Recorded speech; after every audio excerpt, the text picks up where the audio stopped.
Welcome everyone to the L7C podcast. Today we have the highly requested part 2 conversation with Junior Arr, but he is not by himself. He has his business partner, Arrey-Selker, with him today. Jake, your first time being on. How are you doing today, sir? I'm doing good, man. Let's get this going. Okay, and Junior, thank you for coming back, man. Appreciate it. Man, I'm glad to be here. Let's get it going. If you haven't listened to part 1's conversation with Junior Arr about basketball, this most unfiltered, uncensored basketball interview ever, make sure you check that out before you listen to this, because now we're going to be talking about post-life with business, and everyone knows who Junior Arr is, but Jake, tell us a little bit about yourself. Like, what do you do? Like, what was your journey to being a business owner? Yeah, so I mean, growing up, Junior and I had a lot of conversations in his basement. Mm-hmm. Talked a lot, played a lot of FIFA, and along the way, we were going to go our separate ways. I was supposed to go to Dallas for logistics. Okay. Junior was supposed to stay here in Columbus, and COVID kept us together. And because of that, we talked a lot more. We planned a lot more. We started an LLC back in August, September time. And then we bought our first house in December. Yeah. Okay. So you talked about those conversations you guys had in the basement in the past. Junior, like, what type of conversations were you guys having? Like, was it always business? Like, hey, we should think about going in business together, or were there other ventures? It was just straight up real conversation, like real shit.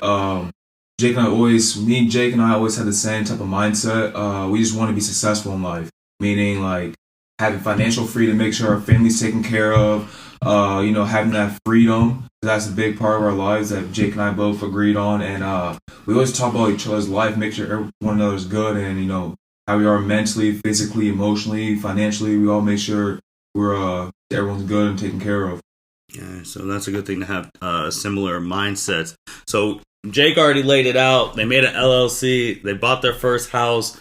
It was not roses like that. So we're going to break down how they got to that point. And we're also going to drop some gems for other young entrepreneurs, because if you didn't know, both these two are actually very young. Junior recently just turned 23, and Jake, you're under 22, and you're under 25, correct? You're like, what, 23, 24? 22. 22. We got two 22-year-old entrepreneurs. 23. So, man. So, yeah, it was not roses. So, we're going to start at the beginning. So, when you talked about COVID bringing you guys together, Jake, and like let's make this business. So, when you guys decided you were going to make a business, how did you know what business avenue you were going to go into? Great question. I don't think we did. Okay. We did. We kind of knew a few people in real estate, and we went off of what each of them told us. And from that, we met more people, and then we kind of just pulled the trigger on it. Yeah, that's exactly, just to piggyback what Jake said. We never really sat down saying, yeah, let's own a real estate company. It was really just, like Jake said, we knew people in real estate. I don't even know how the fuck we even got into that, but we just knew a lot of people from real estate, and then Jake and I was like, fuck it. I mean, they're making great money, so like, why not us? And now sky's the limit, we don't look back at that. So when you guys decided real estate, did you guys already know what you needed to do to become an official business? Did you have to look that up? Like, how much paperwork was involved in that? Well, I mean, for not really having ever filled out paperwork in my life for anything serious, this is quite a bit. Just establishing an LLC took 2 weeks, maybe a month or two. Yeah, to get everything situated. Obviously, legal documents. Obviously people don't know this, but Biggie's our operations guy behind the scenes with our company. He's the one that takes care of the legal work, make sure our paperwork's correct, make sure we're not doing anything stupid. But paperwork is a pain in the ass. And then just starting a business is fucking tough. Like, I'm not saying a lie. It's hard. It's very hard to get any type of business going, because you just don't know. Because obviously there's things going on saying like, oh shit, I might fail. What if the shit doesn't work out? There's a lot of startup costs that Biggie and I talked about, but we just kept persevering through and just took little steps day by day. Then it just compounded over time to a big result. And with the filing of the LLC, how much was initial cost just for filing the name, like your guys' name? I think We talked about this because I was trying to get over. I was trying to make sure I was doing this correctly. But I want to say what, 99. Mm-hmm. I want to say it's around $99 that we the LLC and then the EIN. Then you guys had to get like an EIN. Didn't you guys have to get some organization, like something of organizations or whatever that is? Yeah, the articles. Like, what's that? I mean, that's just behind the scenes, like what's going to happen if something goes wrong, how we're going to operate together as a group and stuff like that. And it just lays out basically all the steps if something goes wrong and covers our ass. Yep.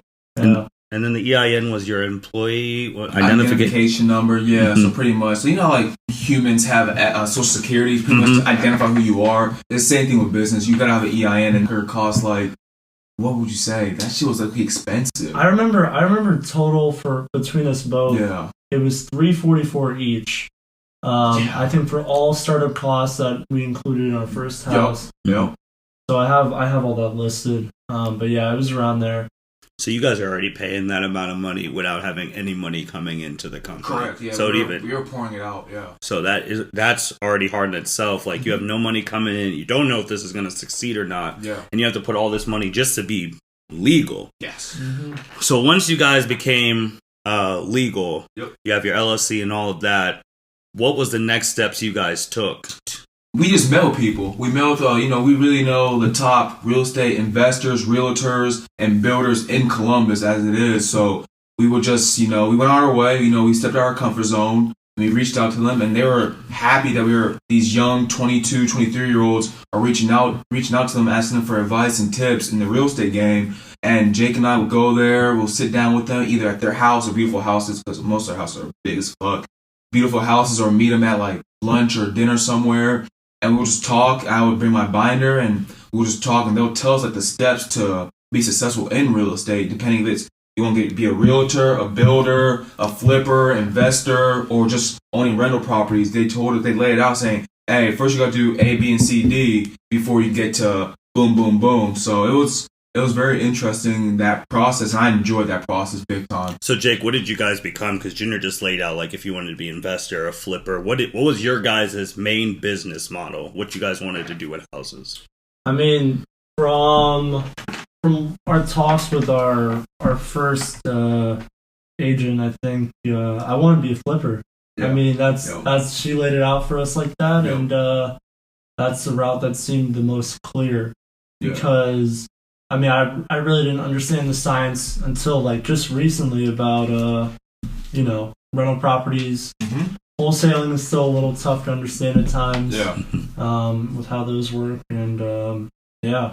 So I apologize, Martin, because I know you're about to speak. But so for me personally, for Arrey-Selker Investments, that's our company's name. Mm-hmm. So pretty much Arrey-Selker Investments is breaking down the three groups. There's the real estate aspect, which is flipping, renting out houses, and we're starting to gain more knowledge about the building aspect. Mm-hmm. And then there's training. There's sports investments where I'm the main guy, and Jake also does training, but we usually train kids in basketball, tennis, and like just working them out fitness wise. So just regular fitness as well. Yes, fitness. Yep. And then last part is trading cars. Well, Jake's really an expert and guru on that part. I stay the hell away from that aspect of business. Yeah, we'll focus on those two later down. I want to keep with this housing stuff. Yeah, please. So I've bought a house like as a normal person, and that was a process as itself. You guys are looking for houses as a business. Yep. So how much more stress was that on you guys? Because this is like a real deal. We need to do this for like our business, for our dreams to succeed. How much stress was that on both of you two, especially being so young? I mean, I saw my entire bank account leave. I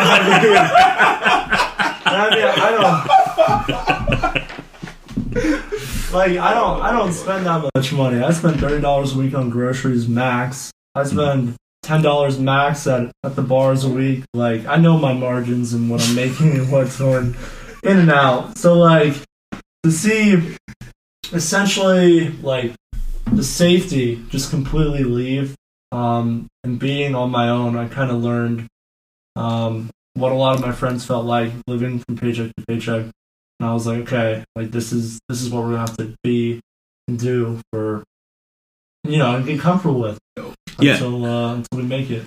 and I want to put this out for the people listening because you guys chose the flipping route. And for people who don't know, when you're flipping, you buy a house. So obviously like a normal person, except with like you put a down payment, but then you're putting more money to completely renovate that house. So the goal is that someone would buy the house for the new profit level that you would obviously make your money back and then some. So you're putting a lot of money in from down payment, renovations, and all of that. When you guys were looking for houses, because you guys were looking for it during COVID era too. So that's a whole other thing that not that many people experience, especially y'all's age. So how did it feel looking for houses during like COVID? Man, it fucking sucked. It sucked. It was just tiresome and gruesome because I don't think people really understand, like, during this time where Jake and I really said, like, let's make a business and, you know, create wealth and create financial freedom for our families, is that Jake was still in college, finishing up his last semester, and then I was just out of college. You know, I haven't started my tax accounting job yet. So I'm over here becoming a security manager, managing warehouses around Columbus area. And bro, like, we would talk to lenders, banks. They said, no, we're not gonna approve you for anything. I'm like, why? I mean, and we would get arguments with the lenders because they said you have no experience. So like, it was frustrating on that part. And then our first realtor. Well, go back to the lenders though. Okay, when you guys, because with the pre-approval, you have to get like your credit scores and all that. Were they combined your guys' credit scores since you were a business, or did they do it individually? I mean, yeah, they did that, but they pulled both our credits. And to be honest, I was shocked I had the credit score I had, and Jake's credit score was fucking phenomenal. Thank the Lord on that. So. I mean, we have both have very good credit. Yeah, for sure. No, I'm like in the high 700s, and Jake's literally damn near in the 800s. So it worked out perfect at the end of it. But yeah, just that whole lender process and getting an application, like a loan application, all that, it was stressful. So I'm so sorry. I was literally on the phone with lenders while I'm at work trying to fire somebody just because it was just very messy. You already brought up your first realtor, and so with the business, because how important is it to hit on your first realtor though? Like, what was the process you guys went through to pick your first realtor? You know what's crazy? How that even started is because we're really close to the Schonstein family. They're like MI Homes. They are the number one top builders in the Midwest. Yeah, and I was trying to get one of the Schonsteins that we're really close with back in his groove of building again, because he had some tragic shit happen to him in the '08 crisis, whatever. And I saw this plot of land in this Westville area, great school district, you know, great location. So one day I was just on Zillow and I clicked like connecting with a realtor, and then all of a sudden, like 10 minutes later, I had my phone going off, and then her name was Allie Powell, and we were talking. She said, "Hey, when do you want to meet?" I said, "We can meet at this lot in Westerville." So we went over there, talked to her. She was telling me to sign papers I've never seen before. So I didn't even at this time, Martin wasn't doing operations for us yet, but I was just signing fucking random ass papers left and right. Didn't know what the fuck's gonna happen. I pretty much signed my life away, and I couldn't even know about that. But and then Jake signed his shit too, because I was like, fuck it, I signed it, you signed it too, motherfucker. So that happened, and then we bought our first property with Allie, and things went south after that. So this first property, it was down in Franklinton area, and you've been high on it, like we talked about in the last one. So what made you guys pick that one? Was that your top option, or were there other ones you guys wanted to get and couldn't get? Second part. We had a lot of conversations with our first realtor, and so we kind of planned out the spaces in Columbus that we knew were in development, growing, and whatnot. And so, it was between Franklinton, it was between the Southern Orchard side of Orchards, Old Town East, Old Oaks, King Lincoln. Those are like legit right now in Columbus. Those are the hottest spots for investors to go in, and that's why it's like a bloodbath trying to get a property now. Yeah, because everyone knows those are hot spots. So we're just literally it's everyone for themselves. Whoever the fit is, you better get there before someone else does, or it's too late. And that's why me and Jake now are we're starting to build up a new niche and starting to figure out other ways to get properties for other people to. So you guys picked that house. Yep. How much was it initially? 110. And how much did you guys put down? Damn near 50. Half of that damn So you price. put half of it, which is 750. wow. Which is, that's already a lot of money going out for someone who, you guys have not made a profit yet. And we don't have legit career jobs either. Yeah, you guys don't even have legit career jobs, and that's a lot of money going out. So when you pick that house, I know from Junior's side, so I'm gonna ask you, Jake, did you have doubters about what you guys were doing? I know Junior did. Like, there was family that was just like, hey, what are you doing? This is a lot of money. Did you have any, like, family friends be like, I don't know if you should be doing this or whatnot? Yeah, about a month before we bought it, but I mean, I never told them. I told them after we sold what happened. Like, nobody, the only people that knew was Junior, Biggie, Junior's other brother, and my roommates in my apartment, and that's the only people that knew. But I mean, everyone around me was very supportive. I didn't really allow people that doubted me in the circle or allow them to know about it at all. I would just say on the opposite, it would be harder for Junior because two of them lived in his house. Yeah. So, besides, well, because Steven, the other brother, he didn't live there. Steven was in it. I was just like, hey, you guys are going to be fine. It's your money. Yep. Courtney, my wife, was with it. Junior's parentals, not so much. No. They were just, because they haven't bought they bought houses before the 2008 crisis. Yeah. So that was way back. So they didn't realize how much the game changed. Yep. But so when you guys bought that first house and you guys were looking at it, you guys were planning the stuff. So you already put like 50K plus. Yep. So then comes the hard part, renovations. So how did you guys find a crew to renovate that entire house, backyard? How did you find the crew and how much did they cost? Want me to answer? You got it. No, you got it. Okay, so our crew is Easy Rebuilds. Those are our workers, our contractors. Mm-hmm. They're phenomenal. I love them. Our general contractor Ignacio, he's great. He knows his stuff really well. The reason how we got connected to him is actually our old realtor, Allie Powell. She's been working with him for a couple of years now, and she said, "Hey, I have a great general contractor, so that he has a big crew, so we just got after it." And then the renovations was, how much was it? The rehab? It's just under 100. Yeah, so 95 to be exact. So, because I'm keeping a tally for all the people listening, so you don't have to. Yeah. You bought the house. The house was 1K, 110,000. Yep. Yeah. You put 50K down, and then you put 95K in the renovations. Yep. So down payment and renovations is already more than the house. Yeah. So for those listening out there, those two things are already more than the house over there. And we keep saying your first realtor. Yes. So what happened with that? Why was she not the realtor through and through? Because I've only bought a house once, and Aaron Moore, who's fantastic, we were there all the way realtor, through. So I don't know what it's like to switch realtors, and I don't think most people do. So what happened there? Jake, enlighten them, because if I talk about it, it's gonna get really personal. Was it a business? Like, what happened? Absolutely, it was a business decision. Yeah, I mean,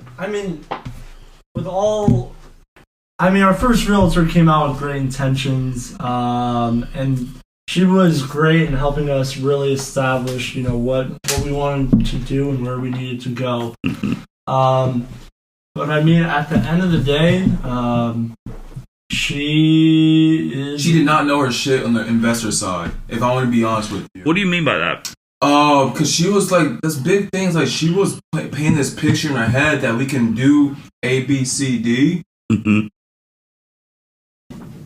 A, B, C, D, and it just did not work so well. Then one day, I'm just laying in bed, and I was like going through the numbers, and I'm like, wait, we might fucking get a $50,000 loss on this property if we're not doing things correctly. Mm-hmm. So then I start panicking. So I called Jay and said, "Hey, am I tripping on these numbers not making sense to you either?" So then he was on obviously the same mindset. He said, "Yeah, they don't make sense." So luckily, my boss at the accounting firm, Nate Bush, phenomenal guy, big shout out to him. I called him and said, "Hey, I'm panicking right now." And then me, him, and Jay got on the line. We talked everything out. He told us to meet him at our office on Saturday morning. Keep in mind, this is during tax season too, so I'm fucking beyond busy. And we all sat in his office and we talked everything out.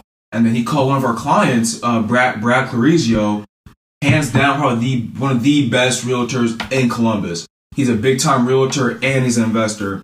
So we all met at the property. What do you say? The next day, Sunday, we all met at our property and like we were going through things. He kept asking me all these questions, and we couldn't answer them. We just physically could not answer any of the questions. And then I was trying to paint the same picture to him where our old realtor was painting for us, and it just. He said, "Are you fucking stupid?" I'm like, "What are you talking about?" He said, "You can't do any of the stuff shit that you just told me." And he was straight with him blowing me, and he said, "Yeah, you need to drop her before you guys really eat shit on this your first property." And then Jake's more. Is he more diplomatic than you are? Nah. Is he more? What is? Because I feel like you're. He was more hurt. He was definitely hurt, emotional more than I was. Because I was hot. I was just angry, and Jake was over there just hurt. And we said like we didn't make a big time business decision because Allie doesn't know the investor side of things.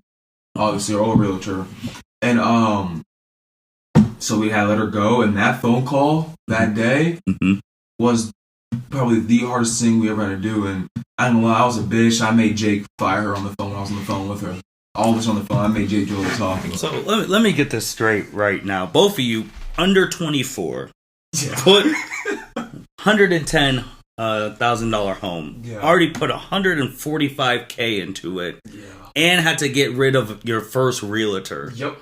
So when you guys got rid of your first realtor, and you told me about like your boss and them getting the people to were doubts starting to creep in? It's like, do we actually know what we're doing? Are we really about to lose all this money? Like after you fired the first realtor, were doubts starting to creep in for you guys? Actually, surprisingly, no. Okay. No.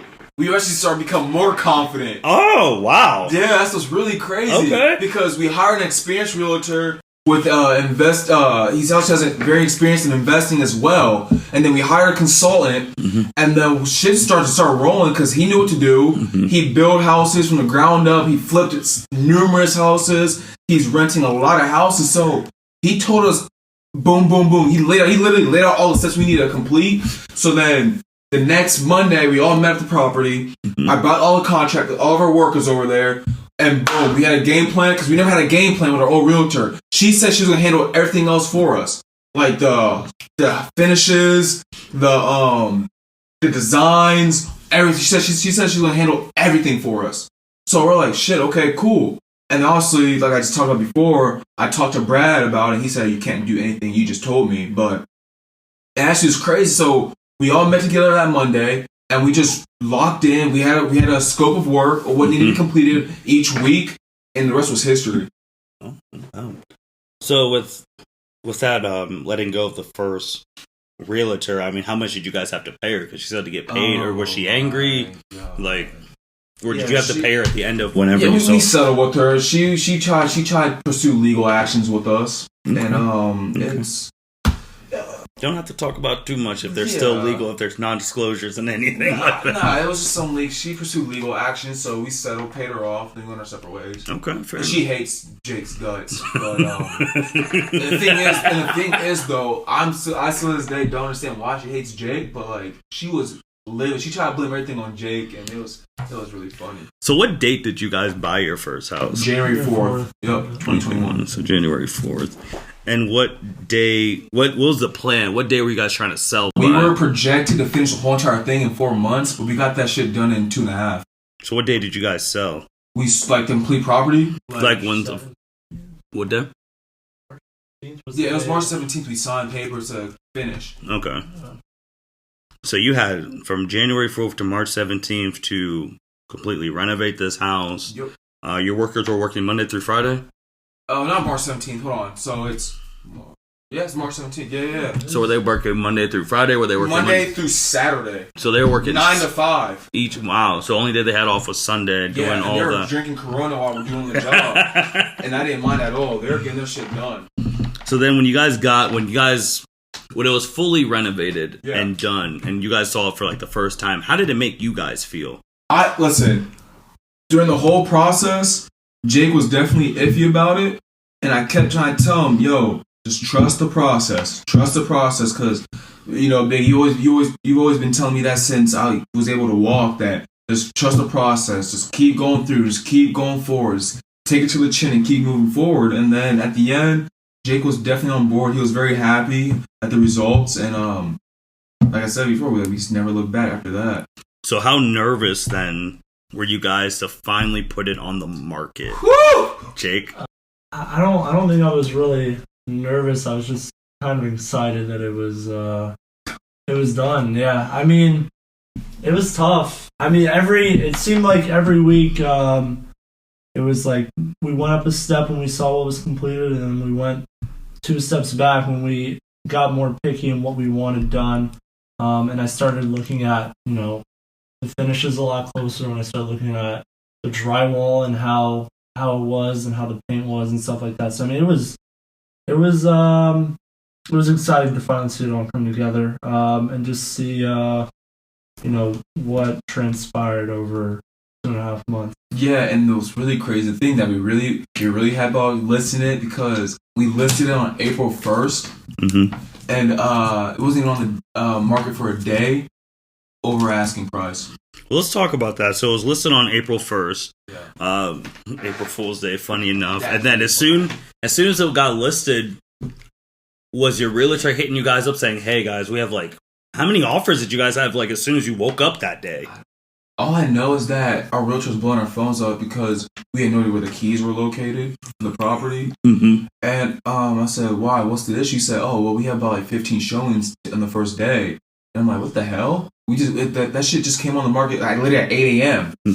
And it was just shocking to me that I think it might be like the first person I saw probably over asking, and I was like, fuck, you can have it, because I was done with that property.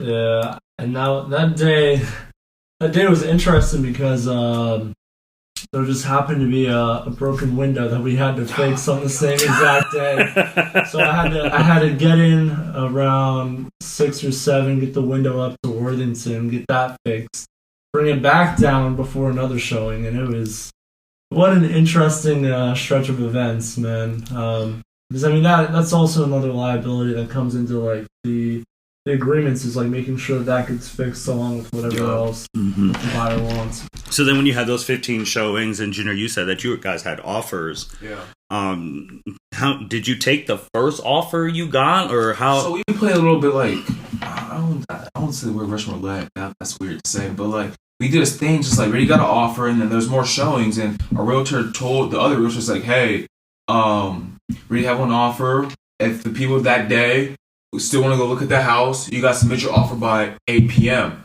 and then we'll let you know.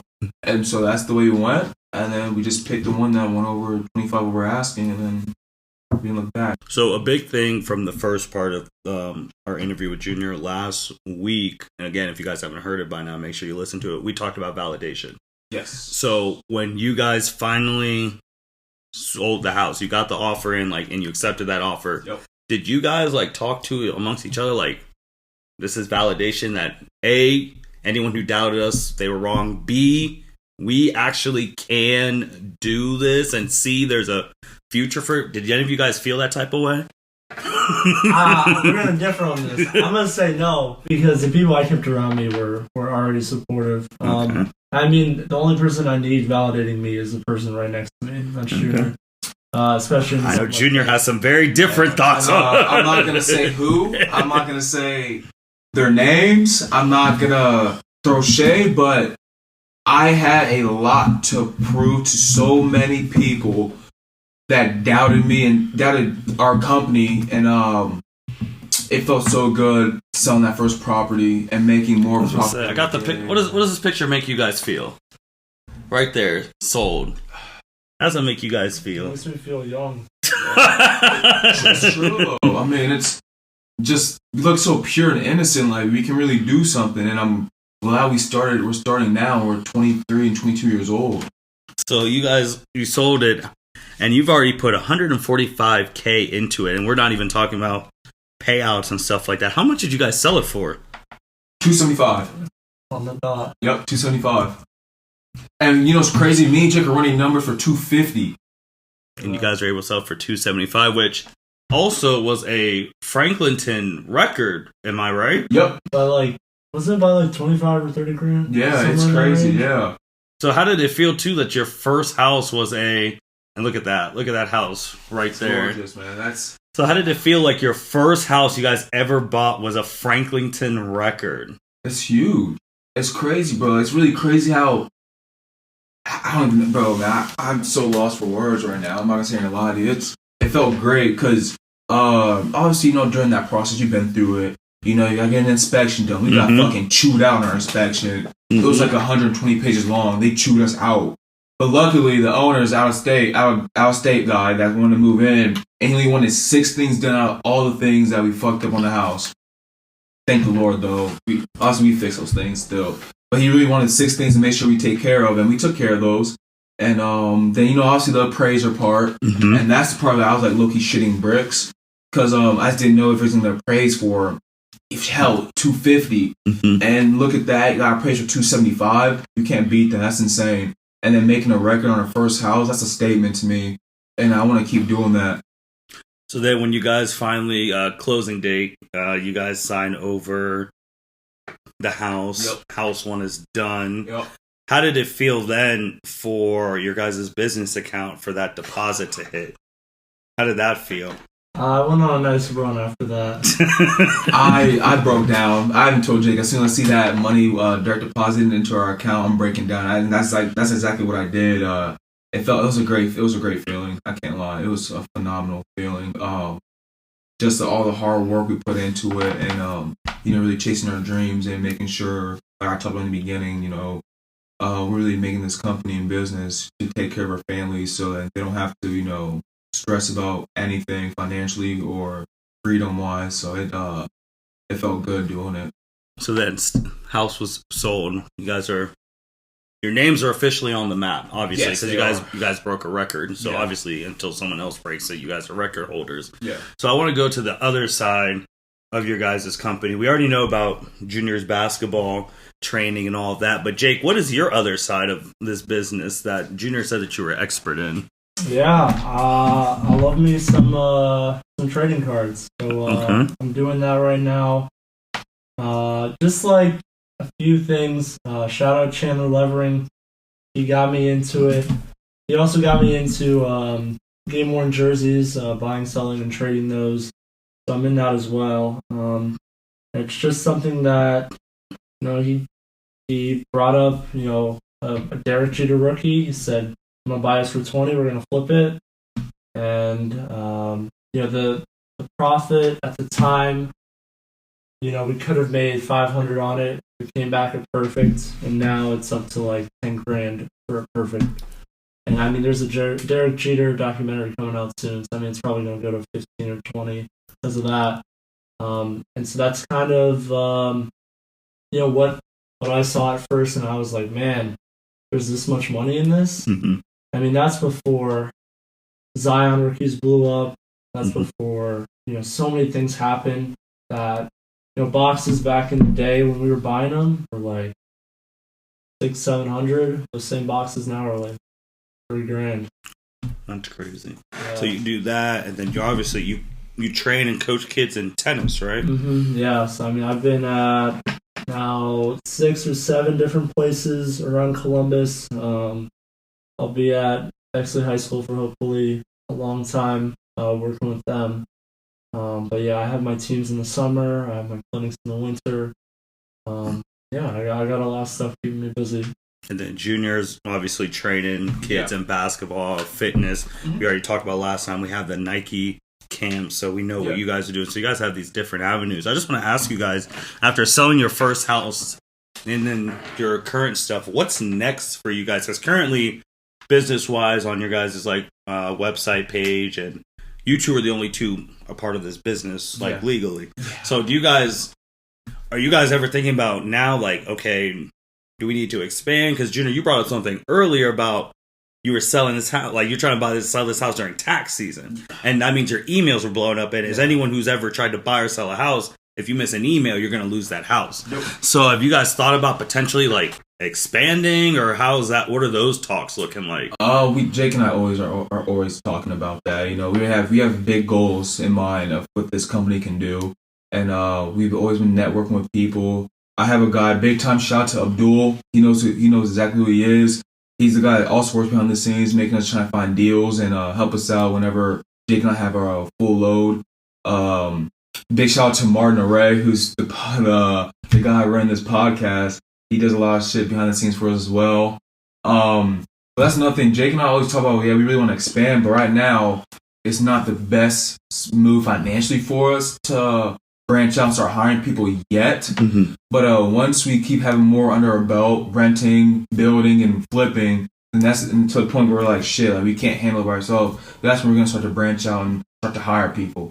Okay. And obviously the first two people we would hire right off the bat is Abdul, because that's my guy, and then you're definitely already behind the scenes, so you know what's up. Where can people reach out to you guys? Like, what are the best avenues to reach out to you guys? Do you guys have your website? Is it Facebook, Instagram? What's the best way to reach out to Arrey-Selker if they want to talk to you for advice or reach out for business propositions? Arrey.Selker Investments at gmail.com. Okay. Arrey-Selker Investments on Facebook. Yep.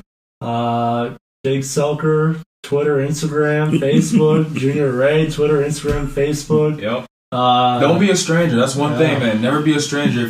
We're always looking to do deals anywhere. It can be anywhere out of the state, in state, and the bumfucks of nowhere. We love buying assets. So I'm gonna hold you to that when some random person in Russia listens to this podcast episode and they reach out to you. And if the numbers make sense to us, we're all in. Yeah. We'll be all in. I can't wait for that first Hilltop property, man. Hey, big shout out to Hilltop. We're coming for you guys soon. Don't worry. We'll make that place look nice. So with expansion, like personnel wise, what about like business wise? Because you got sports, you got real estate, you got trading cards. What other avenues would you want Arrey-Selker to go into? So right now we have real estate, we have fitness, and we have trading cards. I don't think we ever talked about anything else, have we? I mean, we've talked about like creating products and stuff like that. I mean, there's obviously so many things that. We also thinking about back a couple months ago, talking about opening up an Amazon store, but that's still just in our back of our minds. We haven't really fully engaged in that. Yeah, I want to create my own alcohol as well. I think that'd be or a winery, exactly. Or wine, So we have a lot of big plans. And what advice would you give people your guys' age trying to not even just do real estate, just opening a business in general? What advice would you give them? Make your mistakes early. Yeah, and be ready for rejection. Be ready. It's a lonely process. You got to trust the process too. Not a lot of people are going to understand you. The ones that do, those ones you want to be around. Surround yourself with people that's going to, push you out your comfort zone. Make sure you're comfortable being uncomfortable. Hold you accountable. Those are the ones that really stick out to me. And just push yourself, man. It's not a sprint, it's a marathon.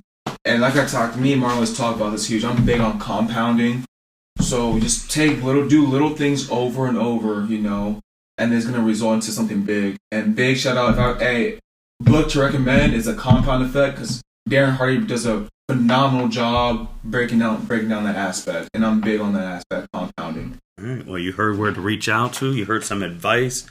Junior, Jake, anything else you guys want to hit on before we close shop on this one today? No, just I appreciate you having us on the show for part 2.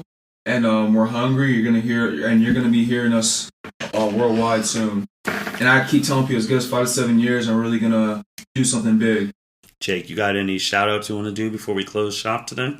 Yeah. All right, go ahead. Shout out Brandon Carpico, first state tennis winner for Gahanna. Okay. It's history. Shout out Slobodan Milosevic. Shout out, obviously, Eric Schonstein. Yes. Shout out Mike Schiff. Yeah. Shout out Scott Schiff, Stephen Schiff. Big shout out to the Alexander's family. Yeah. Big shout out to Brad Clarizio, Nick Eiffel, Bush Tax Company. Big time for my godmom, Christy, Rafiq. Phenomenal. She's probably, if not the top realtor in Columbus. Big shout out to a lot of people that just trust us during this journey. Mark Wolf, I didn't forget you, Mark. Kate Giller. Yeah, Kate Giller, phenomenal lady. There's a lot of people that really helped us out and took us under their wing, and I'm very thankful for them. Yeah, I already said Nick Eiffel. Oh, yeah, but yeah, man, I appreciate all the people that really helped us out. Big shout out to Martin Array for being the first person to actually believe in us. That's fucking huge. Big shout out to him. Christian Pulisic, first American to win a Champions League. That's huge as well. To be honest, I'm not hip to that. But no, really big shout out to Martin though, man. He's really been with us from the jump, and he's always been there for us, and very thankful for him to be in our part of our company. To be honest with you. Mm-hmm. Yeah, I mean, just watch out for what we're about to do. Yep, we're gonna blow up. Y'all heard him.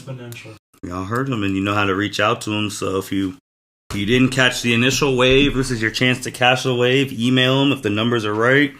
They might email you back. And let's just, again, they put $145K into this house, sold it for $275. I'll let y'all do the math on that.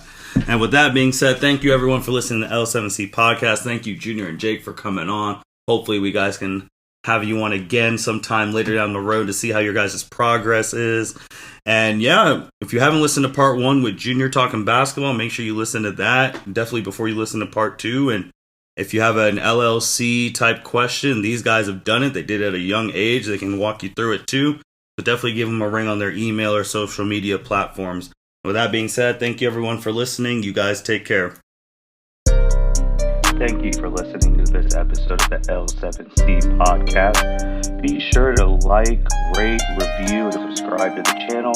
Follow us on all social media platforms, and we'll be talking to you guys soon. Take care.